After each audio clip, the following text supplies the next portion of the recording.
আনুষ্ঠানিকতায় টি-20 সিরিজের ট্রফি উন্মোচন, নেই বাড়তি আয়োজনের আড়ম্বরতা। দুদলের অধিনায়কের চোখে মুখেও মেলেনি উত্তেজনার উত্তাপের রেখা, যেন মাঠের জন্যই জমিয়ে রেখেছেন সব। তবে সংবাদ সম্মেলনে কিছুটা হলেও প্রকাশিত সিরিজের চাপা ঝাঁজ।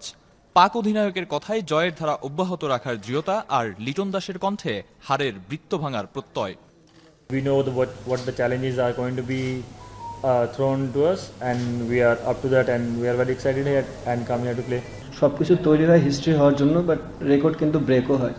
সো আমরা যদি ভালো ক্রিকেট খেলি, রেকর্ড ব্রেক হতে সময় লাগবে না। বাট ওই রেকর্ডের চিন্তা না করে আমরা কি করতে পারি, আমাদের কতখানি ক্যাপাবিলিটি আছে, কতখানি বেটার ক্রিকেট খেলতে পারি, তাহলে ওই সব জিনিসই চেঞ্জ হয়ে যাবে।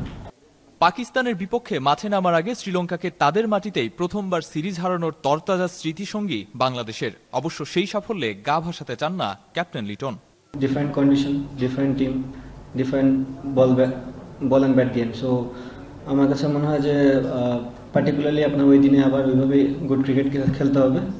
কনফিডেন্স লেভেল আপনাকে সাহায্য করবে, but at the same time আপনার কনসেন্ট্রেট লেভেল কেমন আছে ওই জায়গাটা ধরে রাখার জন্য আমার মনে হয় ওইটা বেশি জরুরি হবে সামনের ম্যাচের জন্য।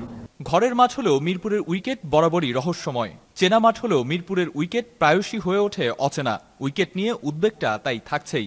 তবে টাইগার অধিনায়কের প্রত্যাশা খেলাটা জমবে এবার। না, আমার কাছে মনে হচ্ছে ভালো উইকেট হবে, আর ব্যাটিং বোলিং দুই সাইডেই থাকবে আর কি।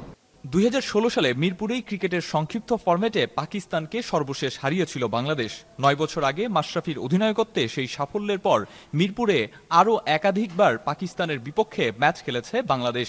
তবে সাকিব তামিমরা সেই সাফল্য ধরে রাখতে পারেনি। শ্রীলঙ্কায় ইতিহাস গড়ে আসা লিটনের এবার তাই মিরপুরে পাকবধের গল্প লেখার পালা।